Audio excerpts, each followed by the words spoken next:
Business ಬೆಸ್ಟಾ?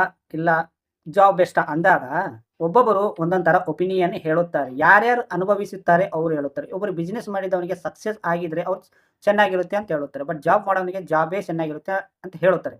So ಯಾರೇ depend. But ಅವ್ರ ಹತ್ರ ಇವ್ರ ಹತ್ರ ಕೇಳೋ ಬದಲು ಒಂದು ಎಕ್ಸಾಂಪಲ್ ನಿಮ್ಗೆ ಹೇಳಿರ್ತೀನಿ. ಜಾಬೇ ಬೆಸ್ಟ್. ಯಾಕಂತಂದರೆ ಜಾಬ್ ಕೆಲವೊಂದು ಟೈಮ್‌ಗಳು ಇರ್ತವೆ. ಪ್ರತಿ ದಿನಾನೂ ಟೈಮ್ ಮೇಂಟೈನ್ ಮಾಡಬೇಕಾಗುತ್ತೆ. ಬಟ್ ಬಿಸಿನೆಸ್‌ಲಿ ಟೈಮಿಂಗು ಟೇಬಲ್ ಏನು ಇರೋದಿಲ್ಲ.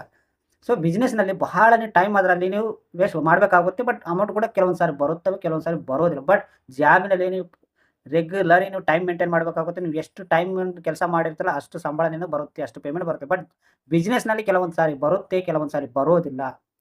ಹಾಗಂತ ನೀವು ಜಾಬ್ ಬಿಟ್ಟು ನೀವು ಬಿಸಿನೆಸ್‌ಗೆ ಬರ್ತೀರಾ ಅಂತ ಅದು ಬಲ್ಲ. ಫಸ್ಟ್ ನೀವು ಆಲೋಚನೆ ಮಾಡಿ. ಯಾವುದೇ ಆಗಲಿ ಎಲ್ಲಾನು ಒಂದೇ ರೀತಿ ಇರುವುದಿಲ್ಲ. ಜಾಬಿನಲ್ಲಿ ಬಹಳ ನೀನು ಬರ್ಡನ್ ಆಗಿ ತಗೊಂಡ್ರೆ ಬರ್ಡನ್ ಆಗಿ ಕಾಣಿಸುತ್ತೆ. ಬಿಸಿನೆಸ್‌ನಲ್ಲಿ ಬಹಳ ಈಸಿಯಾಗಿ ನೀವು ತಗೊಂಡ್ರೆ ಈಸಿಯಾಗಿ ಅನಿಸುತ್ತೆ. ಸೊ ಜಾಬ್ ಮಾಡೋರಿಗೆ